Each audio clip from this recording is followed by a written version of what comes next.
Live from RockSlamRadio.com studios right here in Tampa Bay, Florida. This is the Ozonious Show.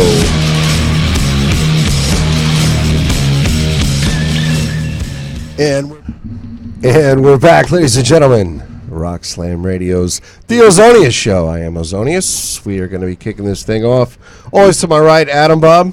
Yes, I am, motherfuckers. Wow, that was just because I can. Right out there. Left jab. I didn't know that was my name. I wasn't looking for that. Legendary musician Kurt Wadsworth in the studio with us tonight. And a lovely lady friend that, for the life of me, I can't remember the name. Give me one. Give me a name. What would you give me? And the lovely Angie, ladies and gentlemen. Angie. Angie's with us tonight, and hopefully she has some great stories for you. You know what? We're going to play some music. As always, we support all the local talent here in Tampa Bay, Florida. The www.talkwad.com, ladies and gentlemen, is proudly presenting this show, and we are happy to be here. New digs. We were in Clearwater, and we are now in Tampa Bay, where the introduction says Tampa Bay. We are actually in Tampa Bay. Yeah, now you'll actually be correct when you say we're live from Tampa Bay. And the whole time I'm thinking, dude, we're in Clearwater. I knew I'd grow into that, man. I don't know how, I just knew. But you're good now. Well, thanks, man. Kurt Wadsworth, ladies and gentlemen. Thank you so much for being here tonight. Absolutely welcome. Hopefully we're going to get to some cool road stories and some backstage stories and hear about the fascinating life that has been on the road most of the time, right? Nah, not most of the time. I've been on the road some. Worked a lot of shows, different things, but enjoyed myself. That's what it's all about. Let's see. Also, you know, of course, we've ended the Mayan death clock, and we're all here. You know, I today I was just going across some old papers, and since we lost the Mayan death clock segment, I thought one that we could bring back that we haven't done in quite a while is rock stories. You know what? I love rock stories. How did we get away from that one anyway? Just forgot about it again. All right. We just kind of forgot about that. Just disorganization. I'm guilty. Nolan, the producer, ladies and gentlemen. Yeah, boy. Always in the booth, making it happen, kicking some serious ass, getting us into some new digs. And from where we were, which used to have a banner that said Rock Slam Radio back here, I don't know, somehow that banner hasn't made it to the new studio yet. But the Clearwater studio, where we used to be, is in full swing. And there's a lot of OzoniousRadio.com. Soon to be Ozonious.com. We're going to launch a website here in about a month, and that is Ozonious.com. This thing's really taken off here, and Nolan, the producer, is the heart and soul of this place, and truly my hat's off to him. We have 2 locations now, and there's so much entertainment to choose from. Of course, that is talkwad.com.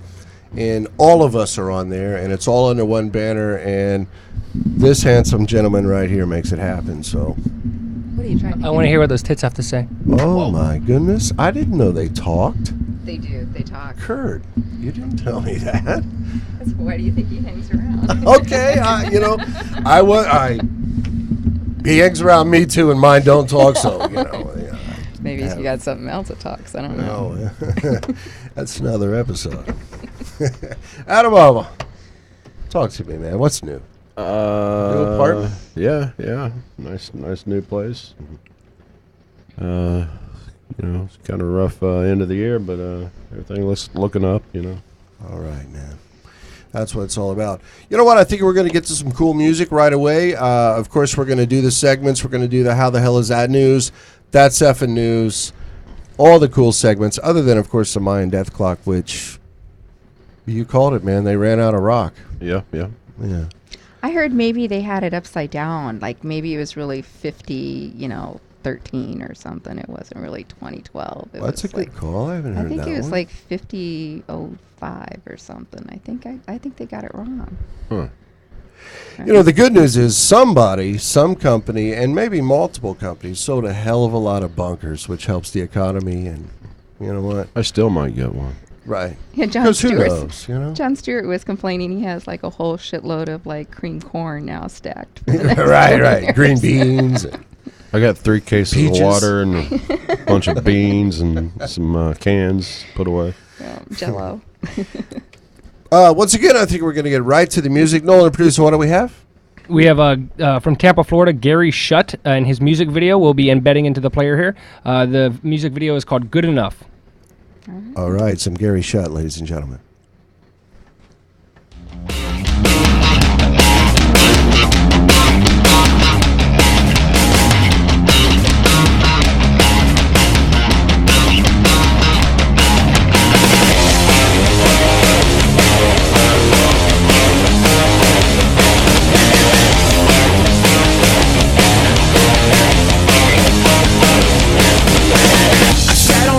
Cloudy skies and blackened stars. I'm all alone in my head with demons, brand new scars. Every thought is a trace of insecurity. Every second spawns the fastest between you and me.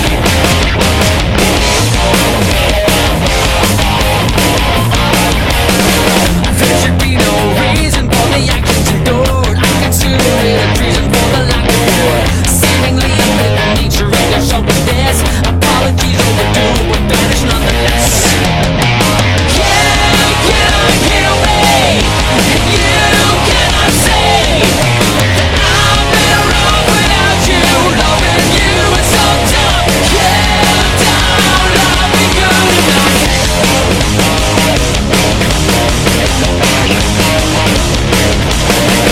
Given so many chances, you keep coming back to watch you screw it up again and again and again. Never here, never near, even when you're here, so consistently distant and it's perfectly clear. You cannot heal me, and you cannot say that I'm better off without you. Loving you is so tough. You don't love me good enough.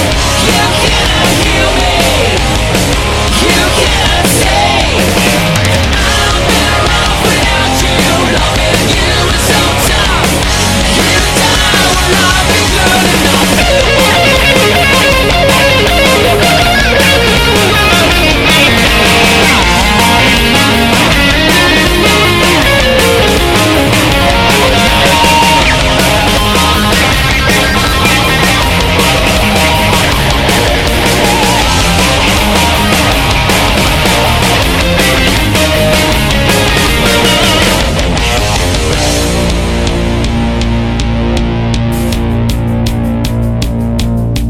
Let me set the scene for you. 2 friends for lovers, a year or 2. We had a long and bumpy ride and steaming downhill over time. Trust and love, birth insecure, and neither party could endure. We broke it up and out for years, a million memories and lots of tears. I'd never expected a lot from you, or what I got just wouldn't do. Give a little, take a lot, I give much more than I got. How can you expect the last when you keep living in my past? Fingers pointing at the blame, I know what's what I got this time.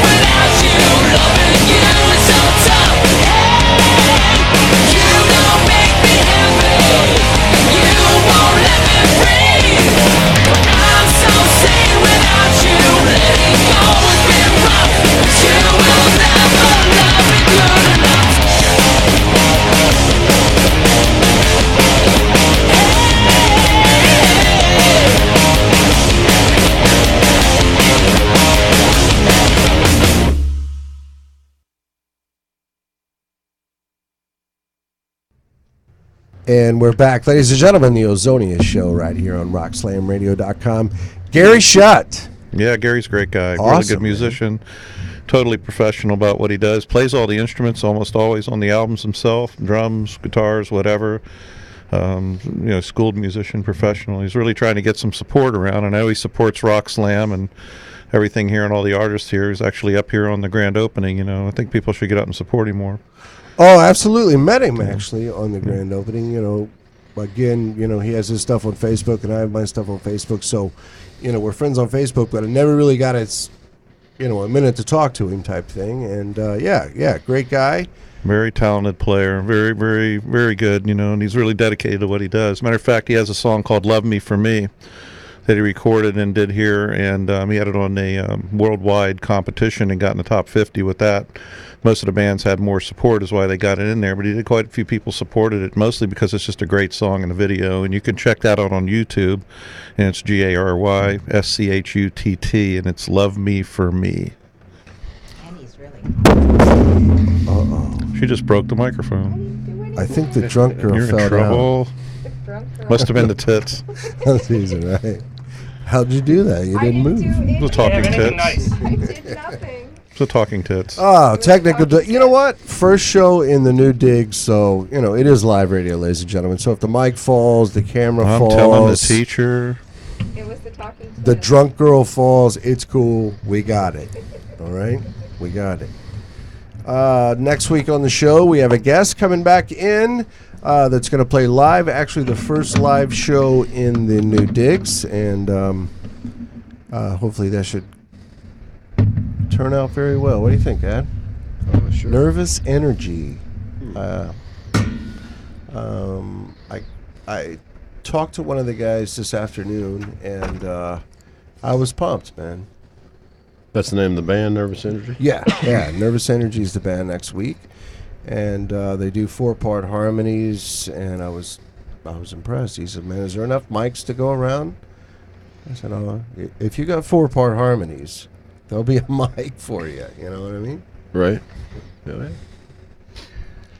So Nervous Energy will be in the studio with us next week. Of course, Kurt Wadsworth and Angie in the studio tonight. Oh, that's right. That's my name, Right. Angie. Your Yes, new name. Angie. You know what? You got about another hour and 40 minutes of it. Angie with the talking tits. That slipped my mind again. The talking tits thing. It's been a while since I've seen talking tits. So Really? yeah. I mean, I'm excited as I was then, right? But it's been a while. So Kurt and Adam and I, we did a few shows together, and we did the official launch actually in Largo, Florida, of RockSlimeRadio.com and all of Nolan's fine efforts. And Adam Bob threw down and booked about 10 bands, and man, we had a frickin' blast. It was the official launch. It was back in May, and of course Kurt played with us, and what a great show, man. I had a frickin' blast. Yeah. Gasoline Alley. Gasoline Alley. that's Right, Gasoline Alley in Largo, and a week later, we ended it in Hudson at Kickin' Wings. That's And, right. Not such a great show there, but the first one hit. You know what I mean? Oh, I we had thought you all did kinds great of at the technical show. difficulties, and bam, bam, bam. Monitors went out, and things failed, and you know what? But it was a good show. We pulled it off quite nicely, I thought. I thought it was a great job. In one way, because I was standing right next to you and I couldn't hear a damn thing at all you were saying. I was wondering how you were doing it. I remember you were all bummed out about it, but I remember I was thinking about you all the way after the gig. And here I got this big old SVT with 410s and 15s, and you got him cranking on the other side, cranking up the Van Halen licks and shit like that, and you're sitting there going and just looking like you could hear yourself and doing the thing the whole time. And I said, man, that's pretty damn awesome. So when he got back, I knew he was all bummed out and he had to take that long trip. I think, where'd you go? Alaska, or was it Hawaii you were driving to? Somewhere a little bit away. Hawaii's kind of a hard drive. No, I did it. It was a long drive. I He was- drove straight through. To Hawaii. Probably felt that way the way he felt after the gig. So I decided, you know what, I'm going to call him up. And I remember saying, He's something. smoking that Maui Wowie or something. I've been playing a Hawaii. long time, and I've seen a lot of things. And I said that was one of the most professional things I think I had ever seen. Sometimes you get these, rock stars and stuff, and you go up to them and you say that, what a great show, and they don't think they have a great show because somebody maybe was a little bit out on tune or in one song or something, and it's like a big ego trip. But something, they're always got an attitude. But I called him up, and I know driving that lonely ride all the way back, thinking about that, and I said, damn it, something, that was one of the most amazing things. He never let anybody know that was going on. And I was standing there looking over and I go, man, and you're holding up the whole time. Never once let anybody out there know the whole damn time. Well, man, kind words, my friend, and I think that's what I guess that's what makes you want to do it again, because it is truly in you.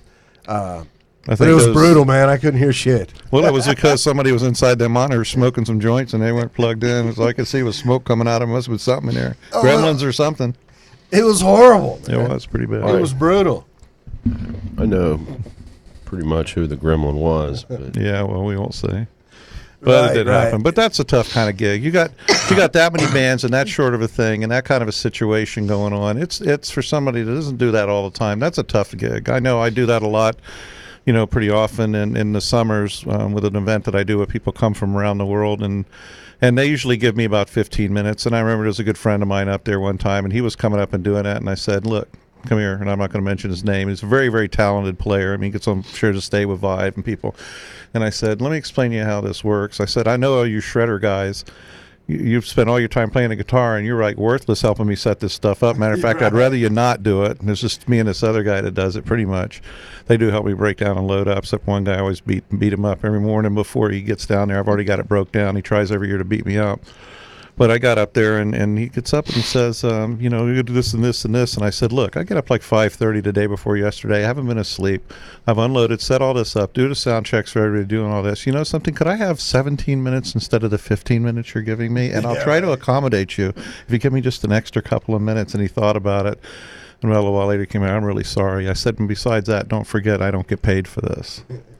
But, some people, they get a little ungrateful for the support you get. It's like here, Nolan and everybody, the people that come down and volunteer their time to put this station on for the people, and all the people who show up, and the guests and everybody that make this happen for everybody, makes a community, and that's what it's about. Just like us being on stage together, we're up there having fun and enjoying what we're doing, regardless of the events that are going on. It's about the people, and it's about the fun, and it's about, this kind of a world that we chose to be around. Absolutely, my friend. It is beautiful to be in the same room with a bunch of people who are pretty much like you, which, as you know, being a lifetime musician, we're pretty strange dudes. Very strange. You know what I mean? Very strange. We got our quirks plus a couple. They don't let us in many places usually. We get labeled pretty easily. But, man, standing in the room with a bunch of us, what a blast. Yes, it is. That's the place to be. You know what I mean? Well, we had an experience, Angie and I, this summer with some other people. We showed up and we were hanging out with these two absolutely amazing musicians, and one of them has got to be one of the nicest musicians I think I've ever met in my life. And she was really having a hard time, about to cry. These people were beating up on her. Then she got out and she said something really interesting. These people were around them, but they don't play any music at all, and they had this real bad attitude. And the funny thing is, they went to bed before midnight. Right. I mean, musicians don't do that. Actually, right. Actually, got some sleep. What do you say to a musician at 5 o'clock in the afternoon? Good morning. I mean, that's the way it goes. Coffee. But, so we went out there, and what did she say? She finally kind of got her composure back to the way she usually is. She said, "You know what their problem is?" I go, "What? They're just ain't cool. They want to hang around us because we're cool." I said, "You're right. That's all that matters. It's a pity, but we got to be kind of nice to them because they're the one to buy the drinks that pay the club owners who don't pay us." That's exactly right. And the good news is we get to usually come back again for that. Yeah. We do this out of love. I don't remember saying that. And it's always Was that, who was that? Talking Tit, or was No, it? I can't see that. Oh. I don't remember. But it is about the love for you, Must have been the other tit that time. It It said the was same other thing. tit. That's what it was. I have talked over both of them. Will you repeat that, please? Nope, you missed it. You just missed it. Oh, Adam, are we getting that thing, man? what the? I don't know. Whatever the hell you're doing, brother. I'm just hanging out, man.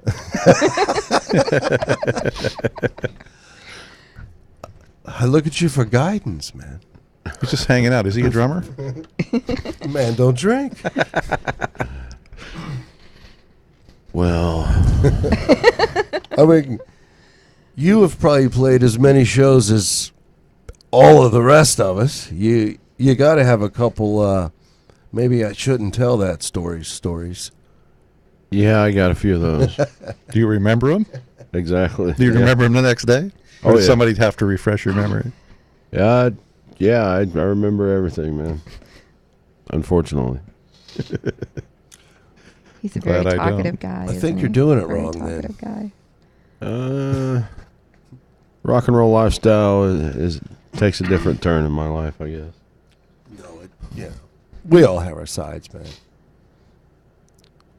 busting the pills. You know what I'm saying? I have no idea what you're saying. Live radio, ladies and gentlemen. Either you love it or you love it.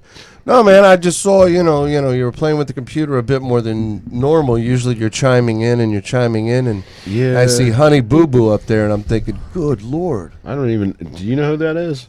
It's this little fat kid that's... Okay, well, maybe we'll check that out. Like- If you've heard of him, I've never Other heard than being an astronaut, dude, she's everywhere right now. And for the life of me, and I'm no judge, I went to music school, I have no idea why people like this thing. All right, well, maybe we'll come back and check that out. All right, cool. You know what? Maybe how the hell is that news? I've got him in the what the hell ever happened to category. I like it, man. See? Actually, now a you're with me. subcategory of what the hell ever happened to. This is has-beens of the future.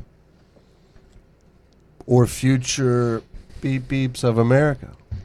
Okay. All You know right. what? There's no FCC. You can say it. Beep, beep. Oh, you know what? I think we're going to get back to some music. Of course, rockslamradio.com is how you get your stuff on the air. You can also go to Ozonious at Yahoo and send me some stuff. Send Nolan some stuff. This is exactly why we do this show. We support bands, and we have a full belief that musicians are like big breasts, ladies and gentlemen. We need all the support we can get. Nolan, a producer. All right.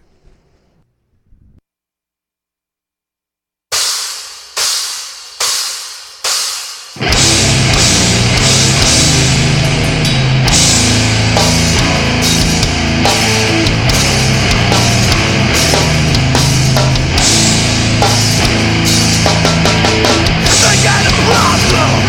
It's put me in a shitty mood. Somebody I knew left me for a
And we're back, ladies and gentlemen, the Ozonious Show right here on RockSlamRadio.com. Planet Graveyard, ladies and gentlemen, from Tampa. Is that correct? That's with our very own Mike Catullo on the Call of Catullo every Sunday night from, I'm going to look this up, 9 to 10, I believe. Yes, 9 to 10 on TalkSlamRadio.com. I love it. One of us, baby. That's how it works. Adam Bomb, what you got, man? Anything over there? Well, we can check in on your honey boo boo, I guess. Oh, that's frightening. I knew I stepped in one when I said that, man. I still don't know what that is, but So is this That's Effing News? Is that what we're doing here, my friend? Sounds like a sweet mistake. This Honey is Boo Boo. what the hell ever happened to subcategory has-beens of the future. Oh, so we're actually betting that it's not too far that, someone flushes this career down the pipe. Yeah. Apparently, Here Comes Honey Boo Boo is a reality show on TLC that features a child beauty pageant participant, Alana Honey Boo Boo Thompson, along with her mother, June Shannon, father Mike Thompson, and her 3 older sisters. And then there's really, I guess she's current, so it doesn't really fall into what the hell ever happened to, but where are they now? It says, give me a break. We all know where this is headed, and it won't be pretty. It won't be pretty. It's a reality show, right? Yeah. I'm reaching here because I thought you knew who the hell Well, she was. I don't know who the hell she is. I've seen a few trailers, but I know there's an episode out there. I don't know if she's like on Dance Moms or if she's on, but somehow she's moved away from the pack and she's got her own gig going. So, it's the crazy little kid and mommy like totally pimps her out on the network to, and hey, they're paying the rent. You know what I mean? For a little while. Again, How old is she? 1 or 2? 6. Yeah, Oh. 6. Old woman. She was 8 before she was 7, wasn't she? So, God love her, and I hope I'm wrong, but she's going to be bananas really soon. What does that mean? Mommy's nuts. The apple don't fall far from the tree, and they just ran into some serious cash. Oh, Recipe for disaster, right? must be. Where are they from? Alabama? Or you know what? I guess they could build a church too. I don't know. Just most of those kids when they're that young and it hits that hard. Maybe we should change the name of this to Who the Hell Is That? I like that. Right in news segments, hell ladies is and gentlemen, right before your very eyes. Good call, man. Who the fuck are you talking about? Who the hell is that? Who the hell's that? What is a Honey Boo Boo? I don't know. Sounds like a sweet mistake. I know, huh? Honey Boo Boo. You got the wrong number, my friend. Reaching a little bit today, folks. I know, huh? Is that what You know you what? were We're asking winging me it. to kiss yesterday? You're Yes. asking me to kiss That's right, something kiss my about butt. it. Honey It's what? Boo Boo. Kiss my butt. Right? Anyway. So is that a has-been yet, or is we still in that grating moment of excitement? And This is the first time I ever heard of it, so I don't know where it falls exactly. it doesn't sound like a flash in a pan. We've talked about it for over 2 minutes. Well, she's getting more popular by the minute, I guess. Another minute, and that should do it, huh? Yeah. Will it be stardom then? I suppose. When does the gold record come? 10 minutes? I don't know. Oh, You're stressing me out. sounds stressful to me, too. Did you watch it on TV?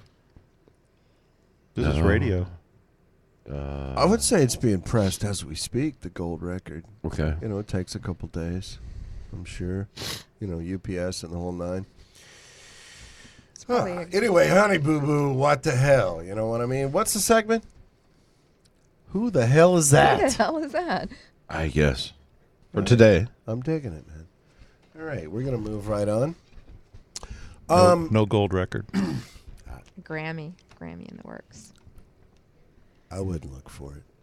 I just pulled up our old Mayan countdown link, and Oh, yeah, what are they? it says 12/21/2012 is here. That's it.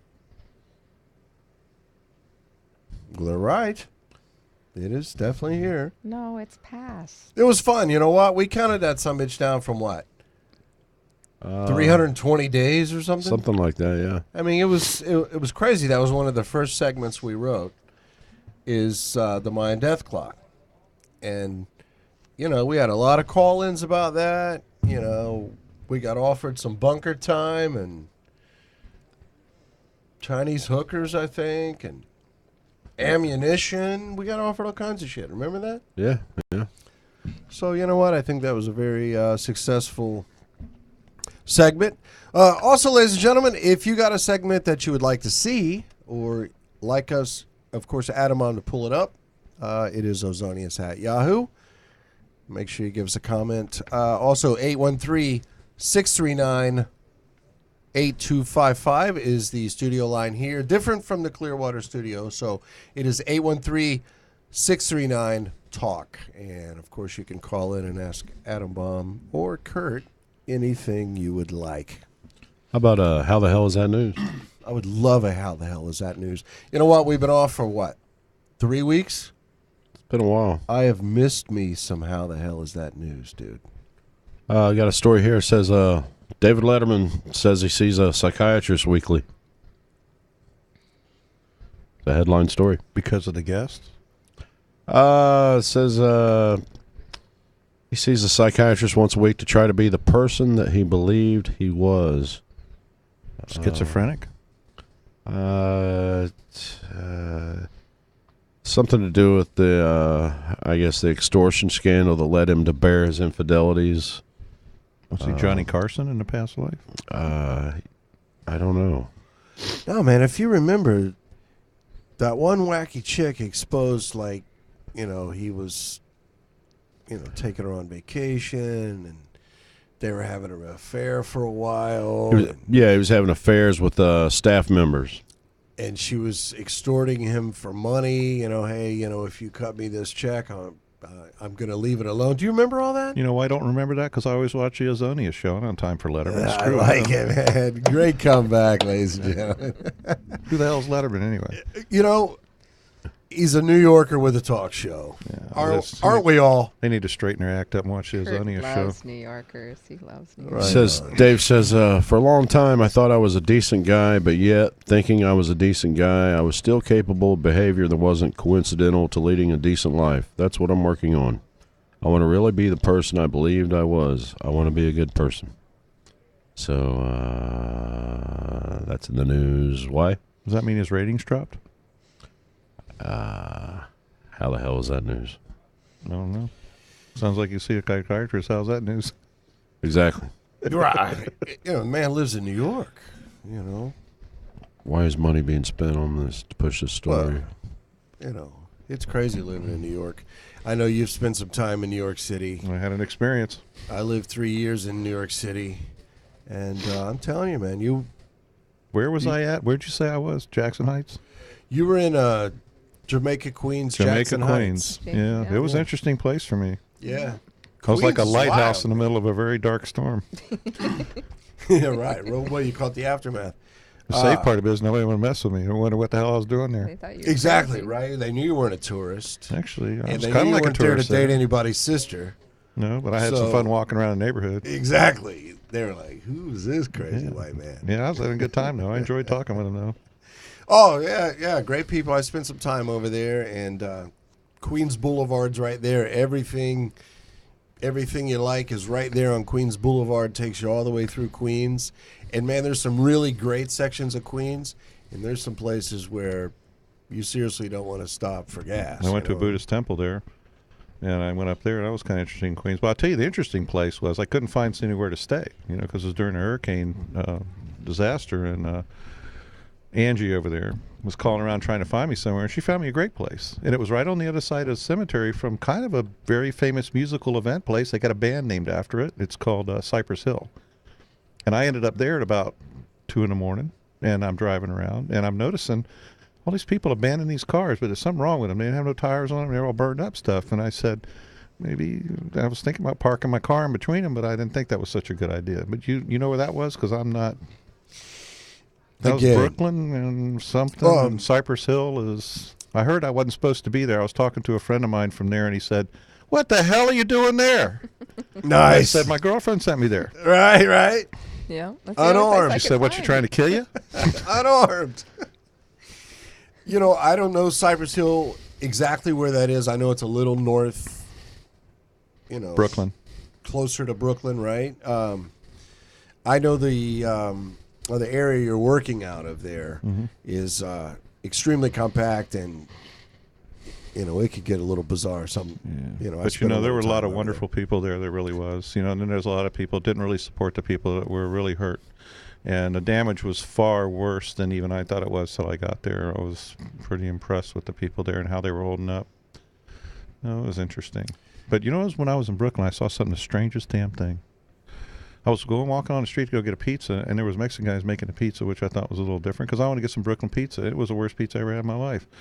And I was going, this can't be right, I must have been in the wrong part. But these people kept coming out of the ground, and they were going down the ground like ants. They were going down, they were coming out.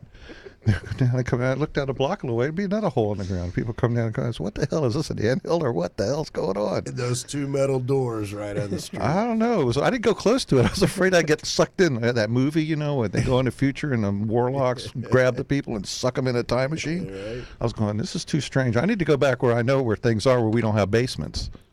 Whew, that's another thing I see. Oh, that's right. You're used to base. You were born and raised in Florida, From right? Florida, man. I used to envy the guys up there in the bands because, hey, you got a basement. You don't have a bunch of old people that got away from the basements come there and bitch about you. Exactly.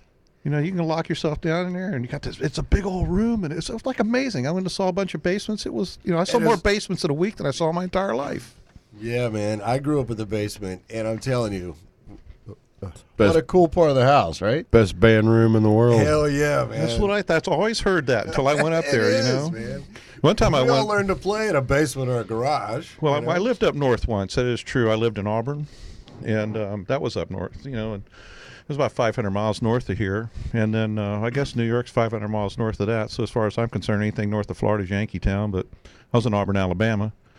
They do have basements there, a few of them here and there, except they don't have good rock at that time. It was different kind of music. Oh man, and I grew up poor, but a lot of us had nice, half the house was basement, man. So it was freaking huge down there. You know what I mean? Nice, waterproofed, and we played in my dad's basement, which was very tight there for a while. It was kind of looked like a dungeon down there. But you know what we had down here because we didn't have basements? We had guitar armies. Yeah. Because you know why? We could go out and play anywhere outside all year round. You guys, I guess this is a funny story. Something else funny happened to me in New York. Right. I'm standing over in a parking lot waiting to talk to this guy from Allstate, and I look over and somebody, for some damn reason, threw this big thing in the middle of the parking lot. It was just sitting out there, as big as this table at least, and it was kind of about this tall.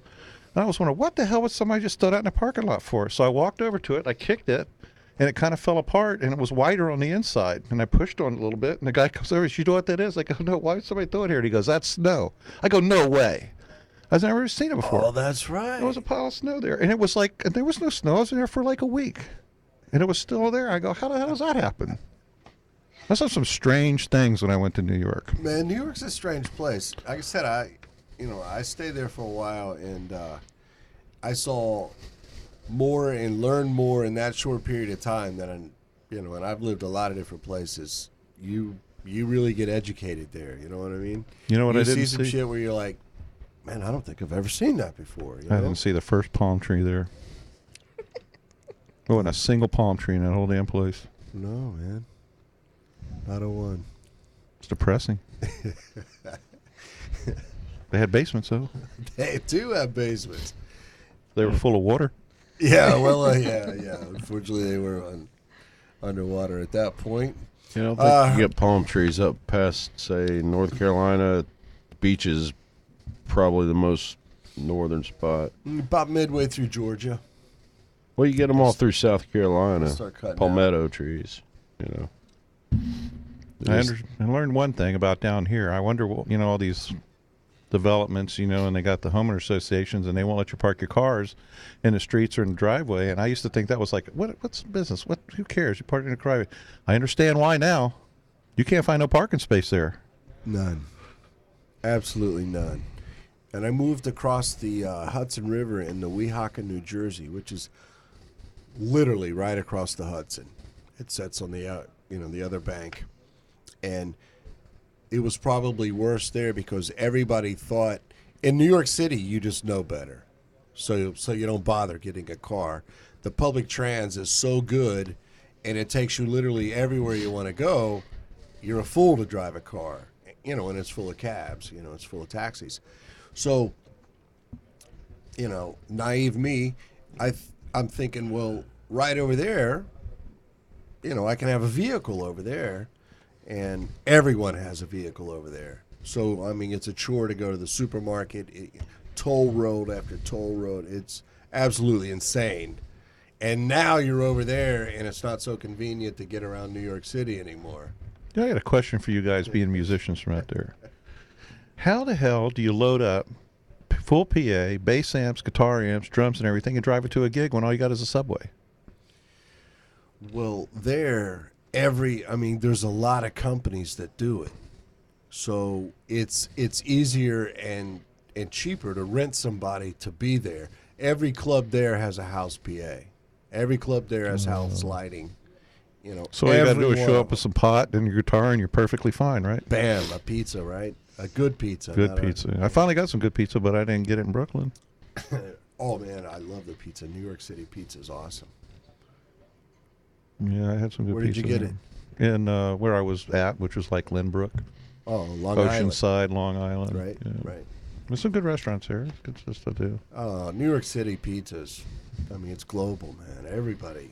There's a chain called Ray's, and there's probably 20 stores within Manhattan, and open at like 5 a.m., close at 2 a.m., sweep the floor and open again, and it's busy constantly. But, man, it's some of the best New York City pizza you can. It's it. That's where you go. I'll tell you what you don't realize down here in the music scene is what I found out up there. I met some guys playing in these little clubs, and they're mostly on special days, and there were restaurants, and places were packed with people. Literally, and the drinks are $8-10 a piece. Oh, yeah. And this one guy's playing his butt off. I thought we had it bad down here taking breaks. He has to play an hour and a half set with a 15-minute break and another hour and a half set, and they pay them the same as they pay us down here. Oh, yeah. And If the thing they're is, lucky. and they don't give them no break. And I asked him, I said, well, you look like you play other songs, set list in a band or something. He said, I play in a band. I said, well, can I come see your band? He says, well, we don't play around here. I go, what do you mean? Well, there's no place for us to play. We have to go to Vermont. He says they have to go out of the city, out of Long Island, because there's no clubs anymore. He says it's all either hip hop or this, new younger stuff, or you do duos or single performance stuff. It was really, that depressed me. I said, there's nowhere I can go see a live band here. And he said, pretty much. So I'm kind of, we're down here and we sort of forget that. You go to Newport Richey area, you go, out of St. Pete or around here, all year round. We have it all right here. There's still some places to play. It's not like it used to be, but it ain't bad. I have played. I went to music school in Los Angeles, and I played the circuit in Los Angeles. And it's you pay to play. You rent a stage, for an hour set, and there's 5 other bands renting the stage for an hour set. So depending on what time frame you want to play, and that depends on how much you pay to play there. And there's one producer who pays the club owner, 5 G's for the night. I gotcha. I'm going to ring your bar all night, and I got the stage. So he divvies up that night and sells, hour sets into the bands. And in turn, you get 100 tickets, with your name on it, for $5, whatever it is. And you go sell your tickets, and you break even, or you make a few bucks, you know what I mean? And I always thought that was crazy. 90% of the time, I never made a dime playing in Los Angeles. But you could play the Whiskey, you could play the Rainbow, you could play FM Station, Exposure 54, all the big clubs you wanted to play. And who knows who's sitting in that big club that night? Gazzari's on the Strip, the Rainbow, all those clubs were right there in the same area. You hit your flyers on every, and this was in the 90s. So you hoped you could sell your tickets and draw money. Otherwise, you lost your ass, which usually is what happened, except for the headliner that can actually bring people to their show. I don't know about Adam, but I don't even get warmed up until I've been playing an hour or so. It takes about the third hour. I'm cranking then. I can't imagine it.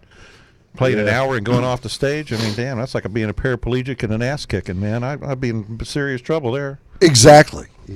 You give everything you have in that hour, man. And it's usually, you sound, not really sound check, but you sound check the first 10 minutes of your hour. So you got a 50-minute set, you know what I mean? And it's just guns blazing the whole time. And are there a lot of musicians there these days? Or back in the 90s like that's like it used to be? Or I think the last time I was in Los Angeles was 2007. I have a comic buddy that lives out there. I went to visit in 2007, and I didn't even really go down to the scene. We went to the FM station, which is now closed, and the FM station never stopped. Like the whiskey and all that. The FM station was about eight miles north of the Strip, and it was the other big hitter if you were in that part, around Burbank and all that. How late are the clubs open? Till 4 a.m. Oh, okay. Longer than here. Yeah, they're open till 4 a.m. New York City's the same way. They're open till 4 a.m. I thought New York City never went to sleep. Well, they shut down. Literally, they shut down. They get the place ready to reopen in a couple hours, but they legally have to shut down. I bartended there for a long time. You have to shut down, and then you can open at like 5 a.m. or 6 a.m., something like that. It's not long you have to shut down, but you do have to shut down. Well, isn't it different over in New Jersey and all that? And they have a lot of clubs over there. And I got a lot of friends that play in Asbury Park area and all that. Oh, man. There's so many places to play in Jersey. That's what I was saying. As a New York City musician, most of the places I played was in Jersey because there's rock clubs in Jersey everywhere. And it's, right across the river from New York City all the way down the shore. You couldn't play them all. You know what I mean? It was just bam, bam, bam, bam, bam. Used to be like that here. All the way down to Baltimore, actually. And then, you got Philly and, you could do that whole thing, which is what a lot of those Jersey musicians did. Went all the way down, Baltimore and Philly, and then, back up. Asbury Park, monumental part of, I can't even tell you how many musicians. A lot of musicians come out of Baltimore area, too.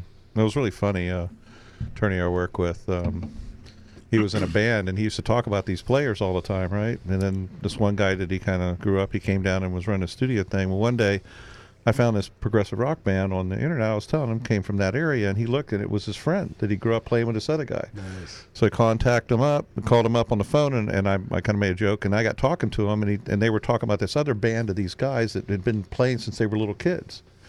And it turns out that when I got talking to him, I told him, well, I lived there for a while. My dad was in medical school and everything. I told him where I lived and where I went to school, and he says, how old are you? And it turns out that these guys that are still playing together today were in my class when I was in first grade. And I would have been, if I had stayed in that town, I bet you I probably would have been still playing with them, probably in the same band.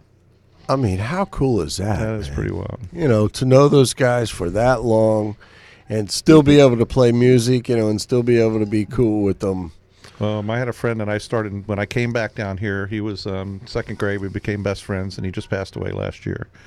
And he played at the stadium every year as a drummer, and he's been around everywhere, a really great guy, and just an unfortunate event. After the event, he had some trouble, and he went in the hospital, and they put him under, and they didn't get to him in time, and he passed. And I miss him dearly, and his name was Mark Williams, and a lot of people knew him around here. So he's been on here before. On RockSlamRadio.com. Rockslam Radio, yeah. Before Awesome. He passed away, he came up and been there. Dude, what the fuck are you doing, man? Are you shitting me with this? What are you talking about? You're beeping your phone, man. I'm sending a text. Nice. Okay, carry on, man. Okay.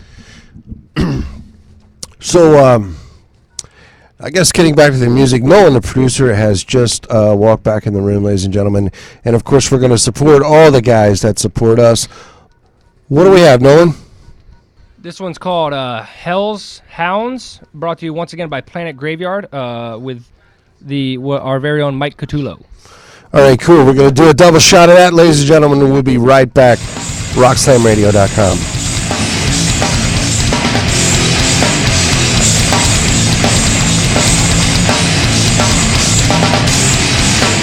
Demon dogs and hounds of hell, treat them right, will do you well. Succumb to fear and live in pride. Feed the beast and live at night. Underworld creatures come out for the kill, dragging you in, sick and dying of the smell. Nefarious creatures with perilous plans, laugh in your face as they shake in your hands. Hellhounds all around, laugh in your face. Hellhounds all around, destroy your brain.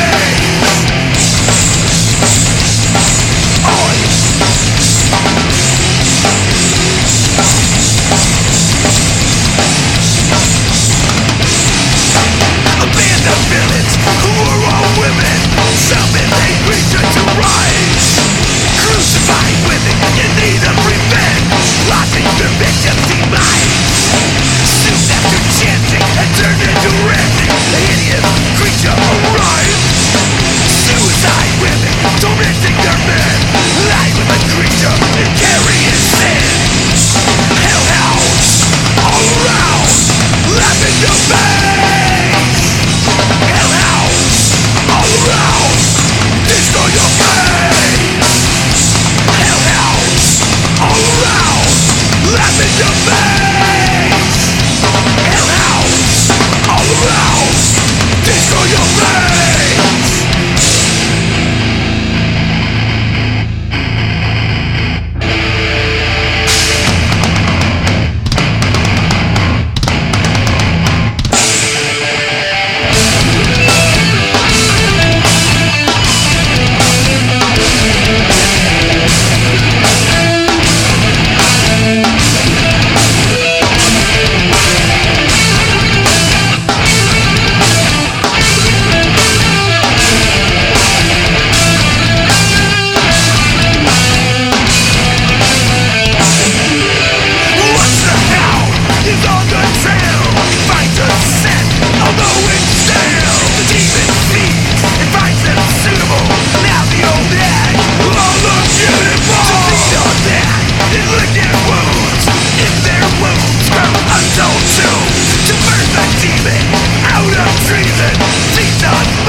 my control.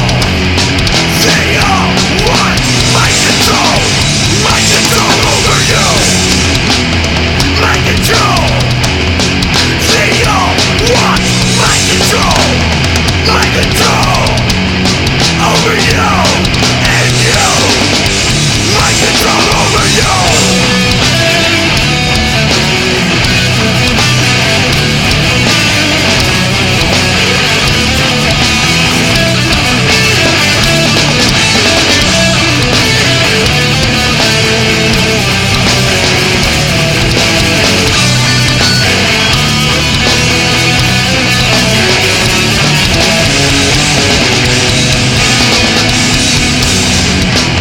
My control. How they wish they had my control. My control. How they wish they had my control over you and you. My control. How they wish they had my control. My control. How they wish they had my control over you. Over you. Over you. Over you. And you. And you. And you. Over you.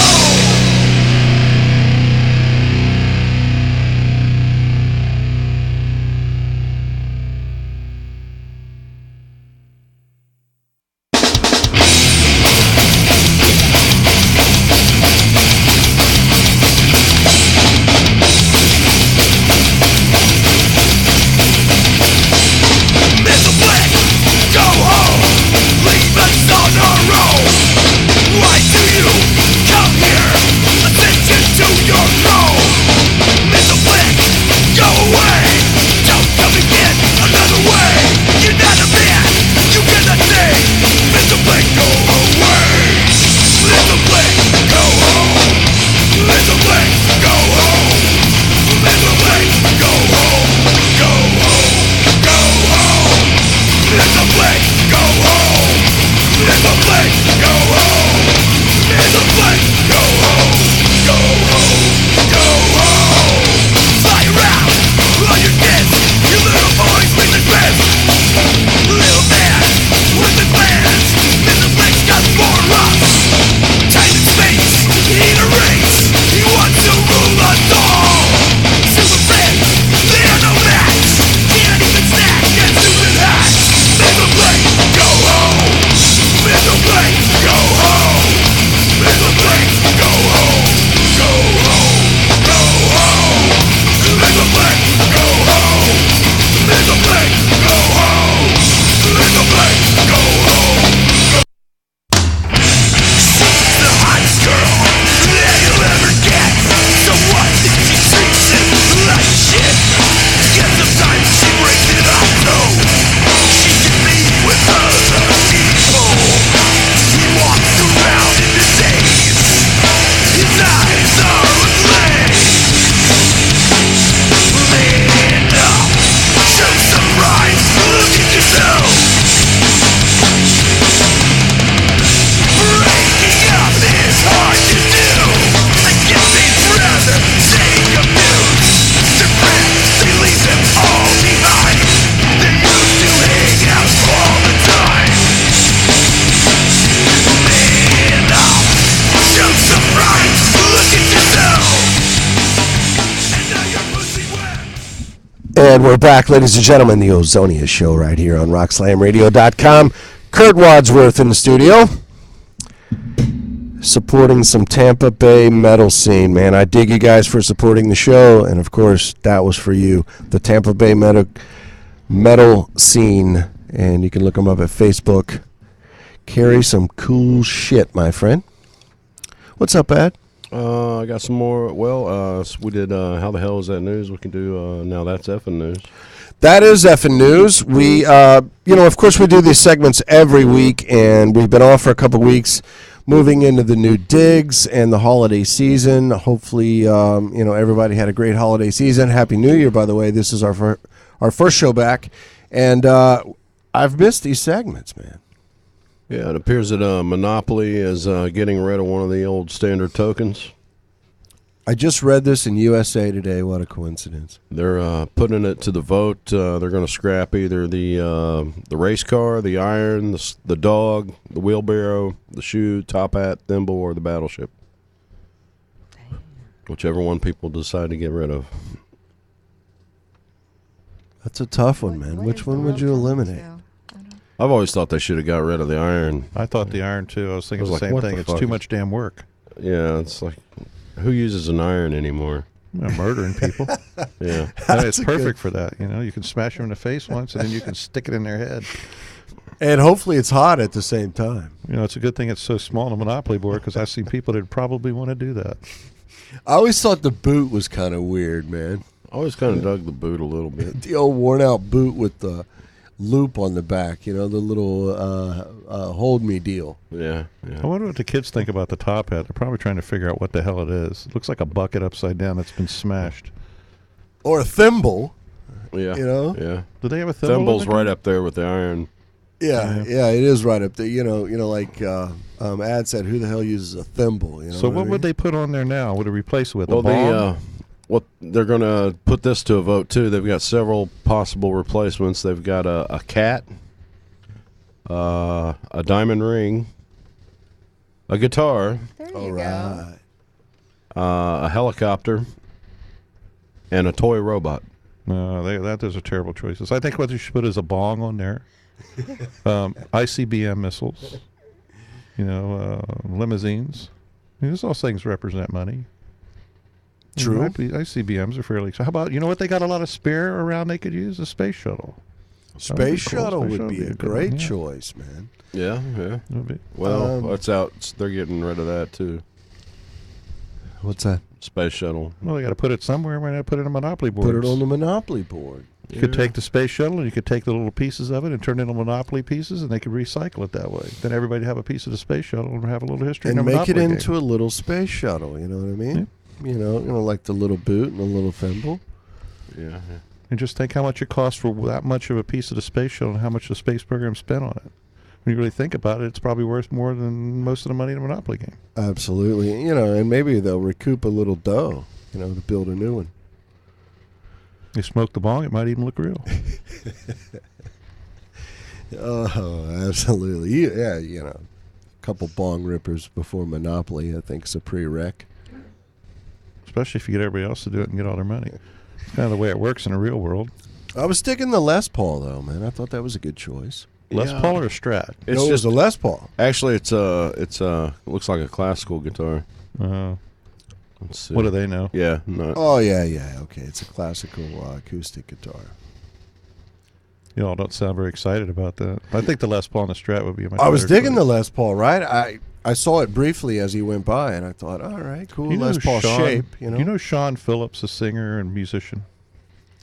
Sean Really Phillips. talented, very, I very, don't very think so. talented man. He actually, he's kind of part of a duo that kind of got sort of famous, and then his partner ended up going out on his own. Oh my God, it slipped my mind on his name. It was Donovan. I'm pretty sure yeah, he was well, Donovan's yeah. partner. And that guy got famous. And Sean, who really did all the music, extraordinarily talented guy. He used to have hair way down his waist. Put out a bunch of albums, Furthermore, and there's just a bunch of really good albums. One of and the first concerts I ever yeah. went to was Sean Phillips. and I saw him a few years ago. After all those years, and I should have brought one of my albums to get him to sign it. And he happened to go up on stage, and you'll appreciate this, Adam. And I thought one of the biggest musical statements of a musician ever. He took a Les Paul, he cut part of it off. He took a Strat, he cut part of it off, and he glued them together. So he was up there playing this guitar, and it was part Strat, part Les Paul. And I laughed, and afterwards I went up and talked to him about it. I said, that's one hell of a damn statement. Only somebody that played in the 70s or 60s would appreciate, because when you used to go to the music store, Les Paul's on one side, Stratocasters on the other. That was about the only choice you had in those days. I had a Flying V that I stuck a Strat neck on for a while. That's funny. That was a really long guitar. It was like looked cool though. It was pretty. It was a black Flying V body with had like a mirrored chrome pick guard on it. Was it kind of short in the neck of the guitar a little bit? No, actually, it just it was huge. It was like Really? it was like extra long. The Strat necks are usually shorter than Ibanez necks, and It was some longer necks. than the Flying V neck. Really? Yeah. That's surprising. And it worked? Or was it slightly out of tune? It had issues, Yeah, imagine. Right. but it was cool. Frankenstein. Actually, it was a Warmoth Strat neck that I stuck Really? on it. And, That's shame. What happened to the Warmoth rest of the body of the guitar? Did it get smashed or something? In a Pete I just had a Townsend Warmoth performance? neck, and I stuck it on there. So what other kind of interesting guitars have you built like this? A lot of weird things along the way, but Did the ideas come from the bong from the Monopoly board? I just thought I like Strats, I like Flying V's. I bet it'll look cool. What did you call that? What's a Strat and a Flying V called when merged together? A Strat and a Flying V. That's it? No other short No, phrases or nicknames? no, nothing catchy or Diablo. So it was the sound of the playing behind it that mattered, right? Didn't matter what the name was. I just thought it looked cool. Hell yeah, that's what I'm talking about. Played like shit, man, but it looked cool as hell, didn't it? That's rock and roll. That's what I wanted. I had a Hondo 2 Flying V guitar. Absolute piece of I shit. do but it was, remember those. right. Absolute garbage, man. But it was red, like, what do they call it? It might have been a Candy Hondo apple? 2 Flying V body. It was a complete turd, man, but it looked cool as hell. You know what I mean? You get through one song and you got to put it down because, it's going to take you 10 minutes to tune it back up. I had a drummer I played with had a Explorer, like a Sears brand Explorer. Yep. And it was we had this practice place, and it was just a wreck all the time. And I accidentally stepped on the headstock and cracked it right at the headstock. And I was like, dude, man, I'm sorry. And he's like, oh, it's a piece of shit anyway. So I said, well, let me use it on the next show, And we played an outdoor party, and this was in North Carolina. It had been raining all day that morning, and the party wasn't till later in the day. So the ground's nice and soft. So I'm thinking, yeah. So last song, I grabbed the Explorer and proceeded to play it. And at the end of the song, I said, just go crazy at the end. Just play a bunch of, And I grabbed it and I ripped the headstock off of it. And I started to pull the strings off one by one. And meanwhile, I got so into it, the strings broke into my hands and I'm bleeding, and there's blood going everywhere. And so then I take the headless Explorer and stick it into the ground, and it sticks into the mud, and it's just stuck there feeding back, and I just walk off. It was great. Awesome performance. That is awesome. Good time. And those are the memories, man. You know what I mean? So how many guitars did you smash up? I smashed a few up myself. A few. I smashed one up one time. I still regret to this day. I still think about it. It was one of my first guitars, actually. My first amplifier was from the Lafayette catalog. I don't know if you remember that, but it used to come with all this electronics. You can, it kind of tells my age. I am less than 100, but not pretty close. But I had this Lafayette amp. It was a pretty damn good amp. And then I had one of those black fuzz face Jimi Hendrix kind of pedals. Yeah. And they didn't have any other kind of cool effects. There's only a few of them, And I had this thing called a Coral Hornet. And it was real thin. And it had soap bar low impedance pickups on it. And it had this beautiful pearloid, the guitar, the pick guard, Incredible damn guitar, And I was tripping one night on LSD and something bothered me. And I just decided to rearrange the parts on it and woke up the next morning and go, who the fuck broke my guitar? I was like freaking out. And then somebody said, you did. I go, no. I don't know, maybe I thought gremlins were in it or something. Who knows what the hell was going on, but I was really upset about that. I did a good job, too, breaking it up. Huh.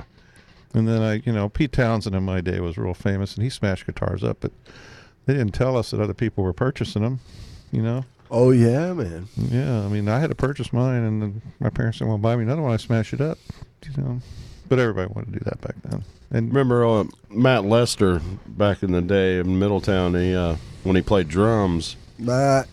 he every practice he used to trash his drum set. Just in practice, he was a big Keith Moon fan. Okay, right. oh my At the end God. of every in the garage, he'd be slinging his drums all around the garage, and we're like, dude, what's wrong with you? But it was cool, I remember we played, and man, this is literally, we were eighth ninth grade, and we used to go to this open jam. And he played bass at this open jam almost every time I got up. And, there's always another guitar player and, the drummer. And, there he was, man. He's our age. And for, I don't know, until we were seniors in high school, man, we went to that John Hutton, what did he call it? The Fig Jam. They called it the Fig Jam at Brandy's. Yeah. And, dude, we started going, literally, we were in the 8th grade. Stunk up a blue streak on the bass, but you know what? He was always there, and he was always doing it. And, eventually he learned drums, bass, guitar. He's a great singer now. Oh, really? Oh, absolutely, man. Him and his brother both are just, top-notch musicians, yeah. We were very fortunate back then to be able to have the places to play and to do the things. I try to help out the younger kids. Just a lot of my kids are younger and their friends, and I used to give them PA and get them places because literally it would dwindle away, and I felt so bad for them because they couldn't do what we used to do, the huge parties we used to play. Exactly, and man. you just show up and all of a sudden there'd be 400 or 500 people there, and even more sometimes, and just jamming away and doing stuff. Funny story you were talking about. Actually, I guess the guy's dead now, and I don't want to get into the real details. This is kind of a little strange, but I stole this monkey. I actually really stole him. And it was a little spider monkey. And the monkey got kind of attached to me, and he did one thing for me that he would not do for anybody else. He would not shit on me, but he would shit on anybody else, but he would not shit on me. It was kind of like maybe he was saying, get the fuck away from my master or whatever. And one of the things I used to do with the monkey was I would put a Dixie cup on his head, which took some training, and I'd tie one to his hand really good, and I would go and get an accordion. And I had a real top hat, and you could hit it. And I remember my friend Melody Davis gave it to me. You'd clack it, and it'd go down flat, and you could stick it under your arm, one of those kind of top hats. Had really long hair, which I don't have anymore. And I would go downtown with these girls in bikinis, and we would panhandle. And what I would do is they'd lead me around by the arms playing the accordion, and I'd put these dark sunglasses on, and I'd do this Right. while I was playing. And they would go around, and they would circle around, and they'd pull their tops down, and all the businessmen that would come down there, stop teasing the blind guy. And I go, what? And I'd play the accordion. I'd do, rock and roll hits on the accordion. And we would make a lot of money, But then the LSD came in, and the winos would come around, and the girls would feel sorry for them and go buy them suits and stuff. And I said, wasting your money on that. Don't do this. It's stupid. But I used to take him to gigs sometimes, this little monkey. And I'd take him down there, and everybody kind of knew me for that.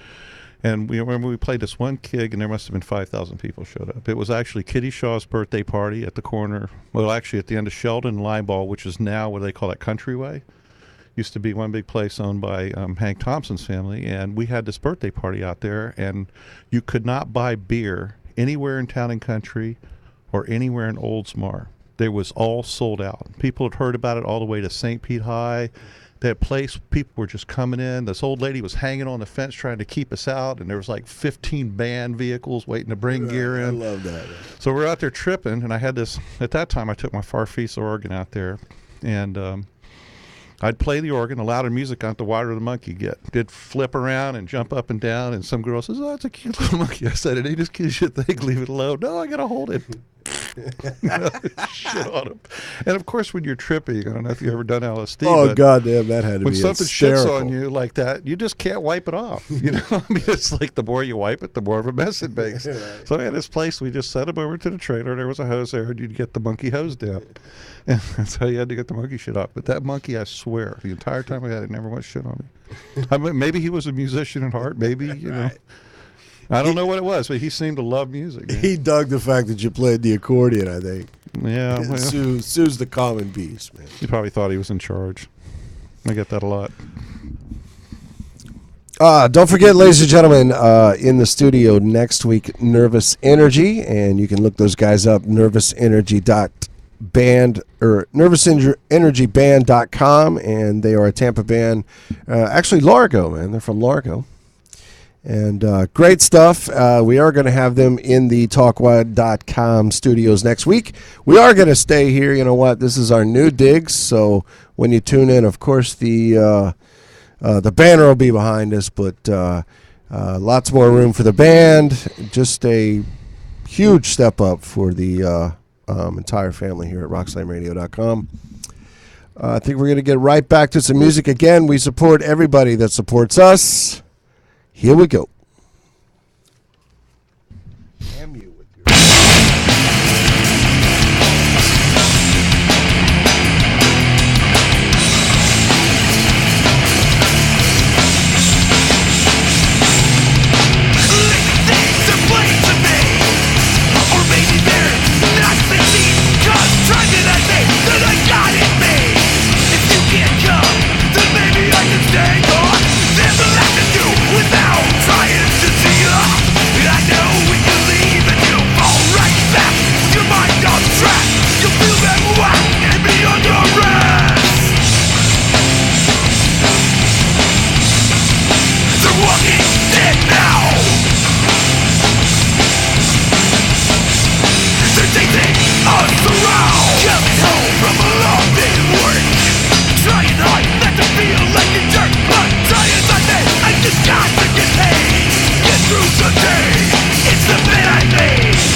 And we're back, ladies and gentlemen, rockslamradio.com. It is the Ozonious Show, Rise of Saturn, one of our great, great Tampa talents. And, of course, we support those guys because they support us. And that's exactly how it's done. You can tune in to, or you can go to rockslamradio.com, send Nolan your MP3, your CD, or, of course, Ozonious at Yahoo, and do the same with me. And we will get you on the radio because that's exactly what we do here on the Ozonious Show. Kurt Wadsworth in the studio, sticking around for the last half hour of your broadcasting pleasure. We're going to have some more stories. Ladies and gentlemen, next week I have a great, great act, and they're going to be playing live in the studio, back to normal. You know, it is the first week in the new digs, and Nolan has truly set us up here. And we are grateful to be coming from the Tampa studio as opposed to the Clearwater studio where you've been watching us for about a year now. Also, the launch of Ozonious.com will be in about 5-6 weeks. We will give you all the details. We have a club in Tampa that we are just going to throw some serious music at and a bunch of freaking comedians, and we're all going to get together and who knows, maybe get naked in a pile. I'm not really sure at this point.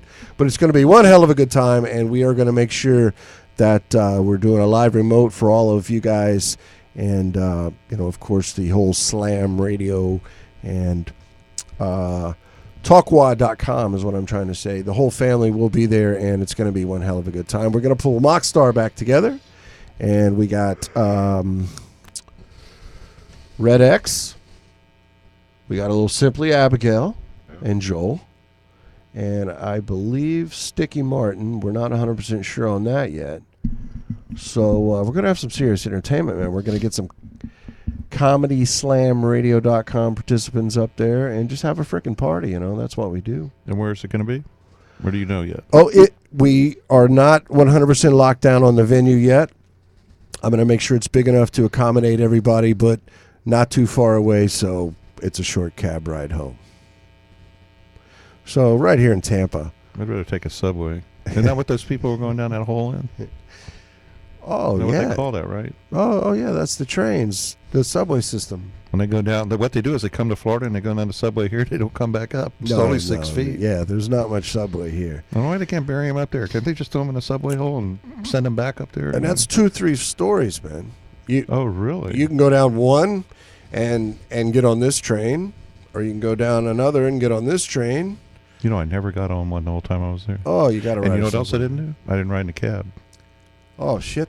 And you know what else I didn't do? I didn't ride in a bus. But you know what I really screwed up on? What's that? I was coming out of Manhattan, and I was on the phone. I think I was talking to you, wasn't I? Mm-hmm. And I pulled in, and I drive this old nasty-looking car, and it says Florida on it. That's like warning that says nuclear waste in this vehicle. Do not mess with it.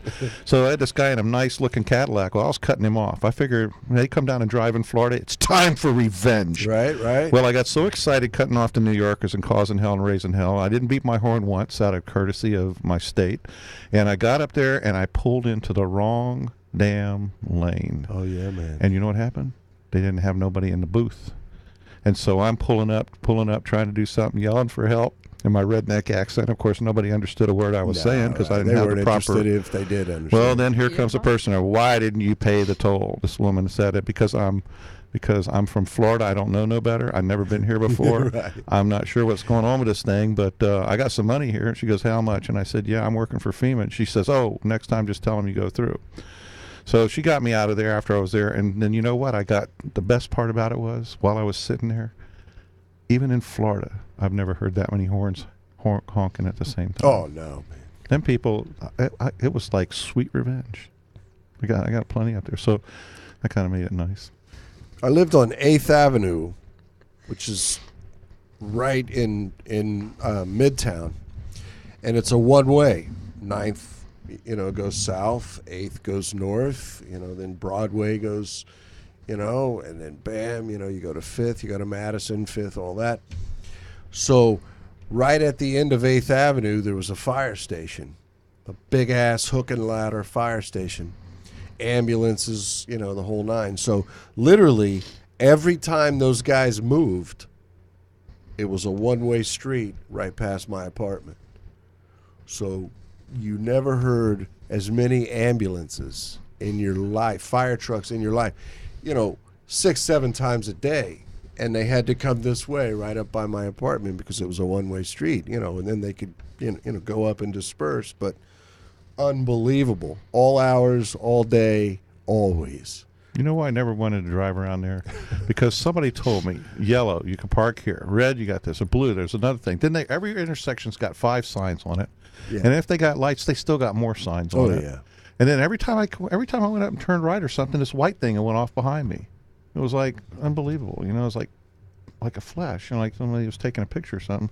I just went like this, and I said, hey, I don't know what that is. Maybe they're taking a picture. Probably were, That's right. You thought you were going to come home to a few tickets, didn't you? Well, I'm from Florida, so I did what all Floridians do. I took mud and I put it on my license plate. Right. That'll screw them up. See, we know how to do things down here. People think we're stupid that way, but we're not so damn stupid as we seem, We're just laid back and we do this. Uh-huh. It's hot down. I've been down here for 3 years, and it's freaking hot down here. Yeah, and they asked me, what's that you're holding? I said, it's a watermelon. I'm going to shove up your ass. I said, you grow anything that big up there? Pumpkins. They got pumpkins up there. Oh, like yeah. Giant orange benoit balls. Damn. That's what I told them to do with them. When I was there, literally, you went to there was very few supermarkets in the city. So you would go to the fish market to get your fish. And then you'd walk down the street to the vegetable stand and get your vegetables. Then you'd walk across the street to the little mini mart and get your rice. It wasn't like you went to, the supermarket and got like everything at once. Well, then up the road, the last year I lived there, they built a little supermarket, which was like 5 times more than walking to the fish market to get your fish. I'm sure they bought it from the same store, and like marked it up 5 times because they have this new building to pay for. So you never got out of that, you know what I mean? There was, if you wanted pizza, you went to this place to get pizza. If you wanted to make dinner, it was this place to get some milk, this place to get this and this place to get that. And you walked everywhere, or you jumped on the subway, or you took a cab because usually it's not that far. The whole island's only 9 miles long. So a cab ride from Battery Park at the end all the way up to Midtown where I live, you're looking at $9, back then, I lived there in the 90s, so. Interesting place. I don't think I'd want to go there without knowing somebody that's from there. It's kind of like I have no business being there. You know what I like to do when they come in? Man, you are a serious target immediately when you get there, you know what I mean? And nobody goes, hey, man, you probably shouldn't go over there. Well, with that Florida shirt on, you probably don't want to go over there. It's funny. I'm talking to a guy from there in Brooklyn, and I'm walking up to this guy, and I'm asking him, hey, man, where can I get some good pizza? My friend, he goes, you're so Florida. I said, you're lucky that guy don't ask you for your wallet. I said, well, if he does, I'll probably take his badge number and turn him in. I'm not stupid enough not to ask the transit cop for directions. Right. I know what a transit cop is. I've seen him on TV, so I kind of recognize it. Said, right on there, transit authority, So I figured he's probably cool, but there's some other people there. What's funny is the shift change that goes on about midnight. It's like you see all these people going in and out the ants and doing that, walking a briefcase, and all of a sudden it dies down for a little bit. And then all of a sudden when you look out the hotel window down the streets, it's a whole different world. Oh, it's a totally different city at night, man. Yes, it is. It really is a totally different city at night. But you know what's funny? All them tough guys and threatening to carry a wallet. You know what I like to do when I get them down here? I like to take them out to Chasowitza River. You know what that is? No, I don't. You go up 19 right there with 98 before you get to Homosassa. There's a little river back in there. I take them out on the boat in the middle of the night.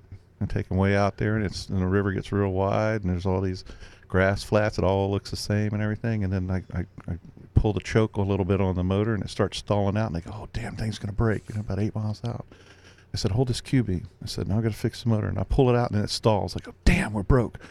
I want you to hold this. You got to make sure we don't drift, because I won't find my direction." You look out there, and you triangulate off of these big poles sticking out with these things on reflections. As you look for the reflections, so I get them out there, and they're shining light around. All of a sudden, he said, "Which reflectors?" "There's only 3 of them." "No, there's more than that." I said, "Look, there's only 3 reflectors out there. I've been here most of my life. There's only 3 reflectors." All right. And the reflectors keep moving closer and closer and closer. And then they turns into 100, turns into 200 or 300. And all of a sudden, they realize, they go, "What are they coming this way? They're coming this way." I said, "Don't worry about it, just alligators." "But there's thousands of them." "Yeah, there's thousands of them. Don't worry about it. I'll fix the motor. Take me a couple hours." And they're getting closer and closer and closer. And they're freaking out. All these tough New York guys up there, like I was, up there. Hell no! I don't. Man, I'm from Ohio, and I don't play no gators. And we used to go down and scoop them out and throw them at each other. No. There's carp. You know what I mean? It's not gonna hurt you. You can't eat it. If it's not a big deal. You know what I mean? I don't want to play with no gators either. Anyway. And it gets cold, so most of the bad shit migrates down here or goes underground for a long time. You know what I mean? So. Like alligators or people? Both, actually, yeah. A lot of Ohioans come down here. Yeah, I know that.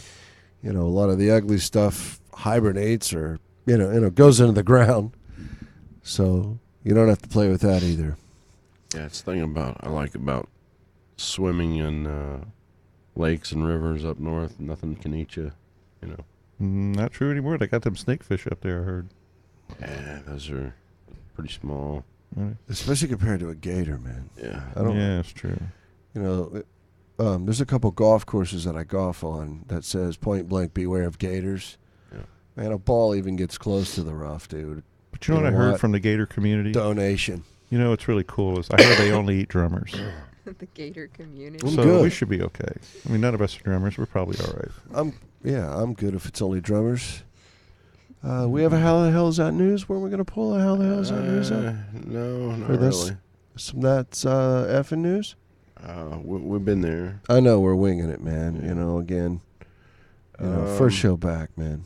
I was looking for something from Bobby Brown for our Words to Live By, I love it. but I just can't find any good clips of him. It's all about did he, cause Whitney's death and all this, and that's it. That's all I find. So, I thought dope caused Whitney's death. well, right, yeah, they're saying that he was the cause of it, and I've heard stories from way back when she was cutting her first album. She was well into the drugs. Well, her aunt's Dionne Warwick, man. Yeah, she was, Who was also huge into the drugs, Yeah. and that's no secret. I worked backstage for her once. She was a real nasty individual. That's what I've heard. She's a nasty woman, She man. is mean, disconsiderate. I had Sing like a bird, but one of my best friends. His brother worked at Sterling Sound for a number of years, and he was there when she cut her first album. And she was sending interns out to score drugs for her and being just real mean to them. She was real mean. I didn't even get close to her. I've heard about her, and they were right. I could see what was going on. Nobody wanted to get around her. I don't know why people would. Somebody that famous and do that would want to treat people that way. You'd be most of the people I met, and I met a lot of them working backstage and working for promoters, and they're very, very grateful for the fans and very, very grateful for what they do. And they know that the machine, especially back in the 80s and all that, the people put a lot of money behind them. Yeah, man. And you'd see them on stage drinking bottles of whiskey, and the truth about it was there was no whiskey in it. It was all colored water, and because they, you're putting, each night thousands and thousands of dollars. People are employed. You can't really go out there and do that. You get 10,000 people in an arena who paid good money to come see you. You don't treat your fans that way. And Right. most of them, they would put the act on like they were doing it. But the reality about it is usually what you see before they go on stage is they get together in a prayer group. They say a prayer. They're huddled up like this, and they Yeah, break man. like watching a football team go. And they get up there and they put their all in it. They're almost all the time. Once in a while, I'd run into somebody that was just rude and nasty, and they would stick around for a while, probably maybe because they had some connection in the business, or somebody was really putting some money behind them, or who knows what. Right. But the majority of them, I would say over 90% of them, were just extremely awesome and grateful people. My favorites were Journey, just unbelievably nice people, and just lots of them. AC/DC, funny as hell guys, and they liked the fans. But sometimes it gets scary too, I saw Fred Durst. I was kind of making fun of him one time because he was at Woodstock and he was surfing the crowd. My son was watching him, and I said, "Oh, what a wimp, he's scared." And I was kind of kidding around, but then I remembered one time when I got pulled off the stage at the B-52s doing a sound check, and it was like 9 girls to every one guy, and it was insane in there, and they were pulling my clothes off and trying to do stuff to me. And the truth was, my friend just said, "It looks like fun." I said, "Get me the hell out of here. Oh, you have no absolutely, idea. man. It's dangerous." Right. I've lost control of everything. I'm in their hands. Yeah, well, the thing is they, they don't know who you are. They don't really care, and people get in a frenzy like that, and so Woodstock in '94, that was a different story, surprising enough, There was not I one was single in fight the attendance, entire my time. friend. Were you there? Oh, Really? absolutely, man. Woodstock 94. I was the guy with the beer. You know where? No, really. You I know where was there. Kennedy? Were you there? Really? Were you really there? Oh, yeah, Yeah. absolutely. Remember where Kennedy was up on that tower? Kennedy. Over on the main yeah, stage. yeah, Remember absolutely. the tower? We were the giant tent behind it. They called us the Condo Kings. We were the only tent you could see on that mountain clearly. That was the MTV tower, Yeah, we were right there. When you looked out the side of our tent, that was the limit to where you could walk up. right? And you could look right at the screen on the stage. And we got there first because, of course, we were from Florida and we didn't know it'd take us less than a month to get there. So we pulled up first and everything. But I remember walking out at night and looking down at those buses coming in. Remember they had to bring people from that city far away? Other campgrounds. Yeah. No, they brought them from another. What's the big city, the capital? Of New York? Of New York, yeah. Right. Albany. They were busing people in on school buses in from Albany. And you'd look down and it was endless stream of buses. Well, also, here's the stage. They had all these campgrounds around that they had to bring people in. I was living in the city at the time. I was living in New York. It was a 90-minute drive. Right. Unbelievable. My friend pulls up from Ohio in a frickin' Winnebago. Those old balky-ass Winnebagos. And there was about 8 of us that went. And, man, we got there the night before. We stayed, an extra day because of all the traffic. Man, I had so much frickin' fun. So at you were that there thing. that Sunday, all the way through? Oh, Remember yeah. when it emptied out and everything? Absolutely. You know what? I still have the tent pole I got because you couldn't walk in the mud. Remember how bad it was? Man, we were right in the middle and you of the had to shit. hold. You had to get something to walk in the mud to go there. And and I collected some mud. I still have it in the bag. I still have my pole and everything. And I kind of keep it. I'm gonna put it in my recording studio. I'm going to bring you, the next time I see you, the Woodstock money. Remember, they sold you the little currency? I have the cans. I pumped the hole. I put holes in them, and I saved the Coke cans with the. I'll bring yours, and I'll Man, bring I mine. got I got about $1.80 in Woodstock coins. Yep, I remember the Woodstock coins. Yeah. Shit you couldn't spend before, because if you remember on Sundays, it was like midday through the show, all the vendors bailed. Yeah. You couldn't get a hot dog, a bottle of water. They were all done because it was so freaking muddy that, at that point, you could have walked in with a loaded M16 and nobody would have said a word to Were you. you over in the Surreal Village over there when they were playing? Remember when Joe Walsh was playing up there? No, I got don't. pictures of me playing on stage with him up there. I came to that village 3 or 4 times, but from where we were, like you said, over by the MTV tower, man, it was a chore to get over there. Did you see So the many Todd people. Rundgren exhibit? I went through all of that. I've always been a Todd. In the Future Village, and he had that little round. There was the thing, as you Eco know? Village. There was The Future Village, the where they had Future all that. Village. While Metallica was on stage, I'm not a big Metallica fan. He bored the hell out of me. Oh no! I walked watched over every there. note of Metallica. I walked over there and I turned around and I heard, because he never came out to do the exhibit, right? And I kept going by. Why is this here? Really couldn't see anything. And all of a sudden I hear this music coming. I turned around and there's 2 people standing there. There's 3 people walking up over here, and I'm walked towards it, and these other 2 people walk towards it. I walk up and I look up and I go, Todd, and he goes, yeah, you want to play? I go, hell yeah. Anybody else play? 2 other guys were musicians. So we're jumping up and we're playing, and there wasn't more than maybe 50 people there during the whole performance because everybody was watching Metallica. I had the best time. Yeah, He man. signed my Woodstock ticket, which I still have. I'll bring that in my little. Remember the Coke cans with the Woodstock thing? Oh, I yeah. still got them. Yeah. The Pepsi cans. Pepsi. Absolutely. You bring that in. We'll. Yeah, that'd be I'll bring you the interesting coins, conversation. man. I remember those. I got a coins. bunch of those coins left. We just got a few minutes left, ladies and gentlemen. Thank you so much for joining us here on the Ozonious Show again. We got some Super Creep to end the night, right? Yeah, because I was unable to find a good clip from Bobby Brown, I've got a substitute for just a few seconds here. This is Frank Zappa. Check this out. Words to live by. Hey there, I love people. That one. You got it. I'm Bobby Brown. They say I'm the cutest boy in town. The car is fast. My teeth are shiny. I tell all the girls they can kiss my hiney. Right, that one? Here I am in a famous school. I'm dressing sharp and I'm acting cool. Got a cheerleader here. The late, great Frank Zappa, ladies and gentlemen. Hey there, people, I'm Bobby Brown. They say I'm the cutest boy in town. My car is fast, my teeth are shiny. I tell all the girls they can kiss my hiney. Here I am at a famous school.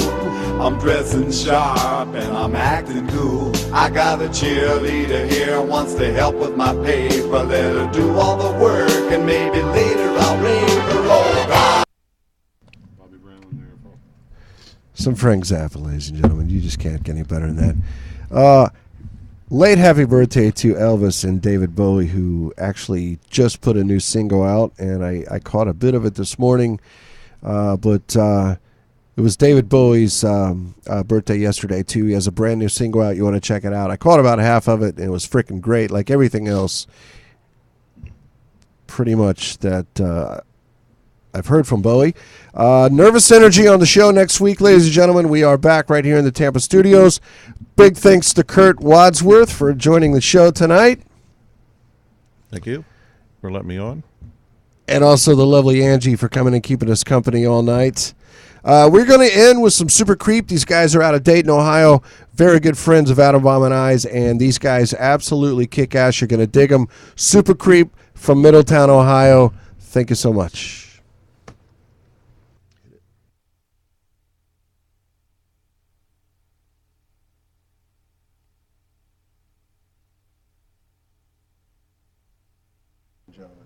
Are having technical difficulties.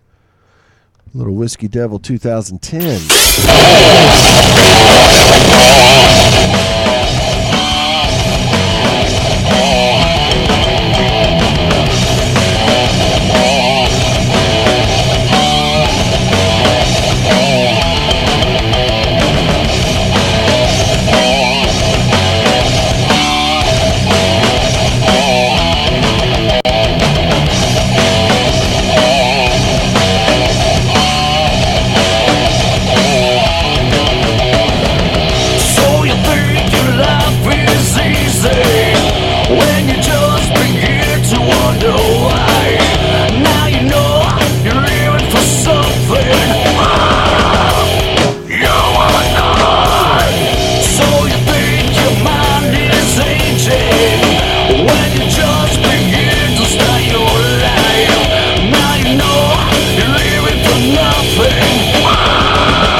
Once again, this is Ozonious, and thank you for listening to the Ozonious Show, only on RockSlamRadio.com.